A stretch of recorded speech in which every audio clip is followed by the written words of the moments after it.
मु विधानसभा वर्ष 2021-2022 पर 1,70,000 कोटी टंकार बजेट आज उपस्थापन करिछि। यही बजेट रे महामारी सह मुकाबला सह उत्तम मानर स्वास्थ्य सेवा जोगाई देवा, जीवन और जीविकार व्यवस्था, जनसाधारण को सेवा जोगाई देवार मान बजाय रखिबा, भित्तिभूमि विकास एवं पुंजी निवेश पर गुरुत्व दिया जाइछि। एथिसह यही बजेट रे अनेक गुड़िए संस्कारमूलक पदक्षेप नि आमे 2021-2022 आर्थिक वर्ष बजेट को नेशनल ई विधान एप्लिकेशन नेभा जरिया रे संपूर्ण इलेक्ट्रॉनिक माध्यम रे उपस्थापन करिअछु। बजेट डिस्क्लोजर मान आहुरी वृद्धि करबा पई आमे fiscal strategy report, status paper on public डेब्ट, फिस्कल रिस्क स्टेटमेंट और एसडीजी बजेट प्रकाश करिअछु, जहाँ जनसाधारण को राज्य अर्थनीति एवं सरकार उन्नयनमूलक कार्यक्रम उपरे सूचना देवा सह ओडिशार वित्तीय परिचालन को आहुरी सुदृढ़ करिबारे सहायक हेबो। यही बजेट रे मान्यवर मुख्यमंत्री 5T मंत्र और मो सरकार सफल रूपायन पई आवश्यक व्यवस्था होईची। यह एक विकासमुखी और जनमंगलकारी बजेट जहाँ विगत 2020-2021 आर्थिक वर्ष संशोधित बजेट तुलन में 26% अधिक अटे। यही बजेट रे प्रशासनिक व्यय निमंते 85,000 कोटी टंका, कार्यक्रम व्यय बाबद को 75,000 कोटी टंका, विपर्य प्रशमन व्यय लगी 3,050 कोटी टंका एवं स्थानीय निकाय संस्था और उन्नयन संस्था को हस्तांतर पाई 6,950 कोटी टंका व्ययबराद करा जायछि।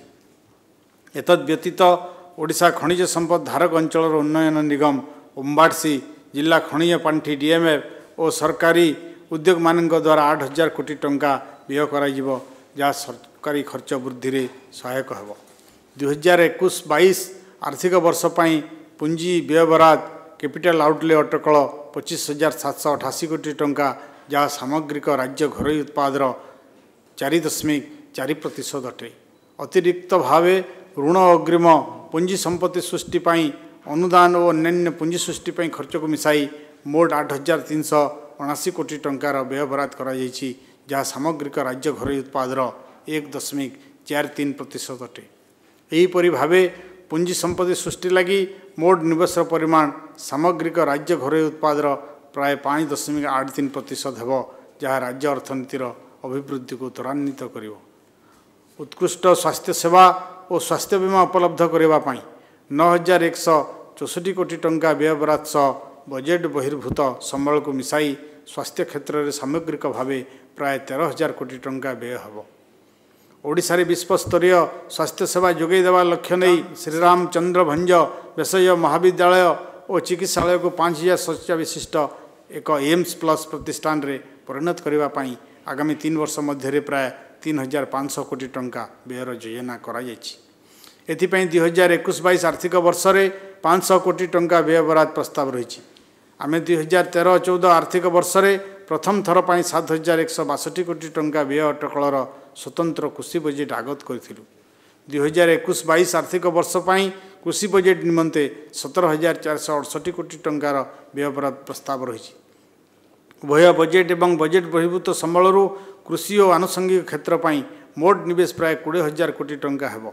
एथिमध्यरु कालिया योजना रे 1,800 कोटी टंका, आवर्तन पांठी रिवॉल्विंग फंड रे चाषी मान को आगुआ बिहन जोगाई देवा पई 100 कोटी टंका एवं सार जोगाई देवा पई आउ 100 कोटी टंका, उद्यान कृषि विकास कार्यक्रम अधीन रे 132 कोटी टंका, 23 कोटी इनस्ट्रीम स्टोरेज स्ट्रक्चर निर्माण करबा पई 795 कोटी टंका, पार्वतीगिरी बृहद उठा जलसेचन प्रकल्प पई 860 कोटी टंका, जलनिधि योजना पई RIDF सहायता 180 कोटी टंका, इंटरेस्ट सब्सिडी सबभेन्सन योजना रे चाषी मान को सुध रिहाती प्रदान निमंते 819 कोटी टंका, ओडिशा मिलेट मिशन योजना रे 106 कोटी टंका, मत्स्य चाष और पशुपालन क्षेत्र में 1,415 कोटी टंकार व्ययबराद रही। 2021-22 वर्ष रे पाइप जोगे पानीय जल जोगाण पई बजेट एवं बजेट बहिर्भूत उत्सरू 12,000 कोटी टंकार बृहत निवेश प्रस्ताव रही। जनसाधारण को सुनिश्चित काम सह जीविका जोगाई देवा लगी 4,092 कोटी टंकार व्यवस्था करा जायछि। 2020-22 आर्थिक वर्ष में ऐतिह्य सहर पुरीर विकास निमंते अवड़ा योजना अधीन में 542 कोटी टंका लिंगराज मंदिर चतुर्पार्श्व प्राय 65 एकर ऊर्ध्व जमी पथचारी लगी उन्मुक्त करने निमंते एकाम्र योजना अधीन में 200 कोटी टंका एवं समलेई योजना अधीन में 200 कोटी टंका व्यय प्रस्ताव रही।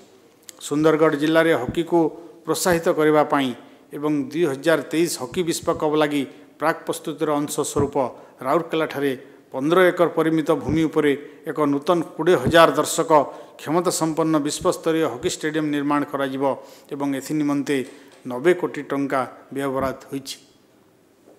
एतद् व्यतीत एमएसएमई क्षेत्र को प्रोत्साहित करने उद्देश्य रे 2021-22 रे 465 कोटी टंकार प्रस्ताव जहाँ पूर्व वर्ष तुलन में 86% अधिक। पश्चिम ओडिशार विकास पाई पश्चिम ओडिशा विकास परिषद को 180 कोटी टंकार व्यवस्था कराई। आम सरकार संबलर सुविनियोग करी राज्यर जनसाधारण कल्याण समृद्धि और विकास निमंते एक समतल बजेट प्रस्तुत करिसेंती। मोर आशा यही बजेट आम सरकार राज्यवासी प्रति थिबा प्रतिबद्धतार एक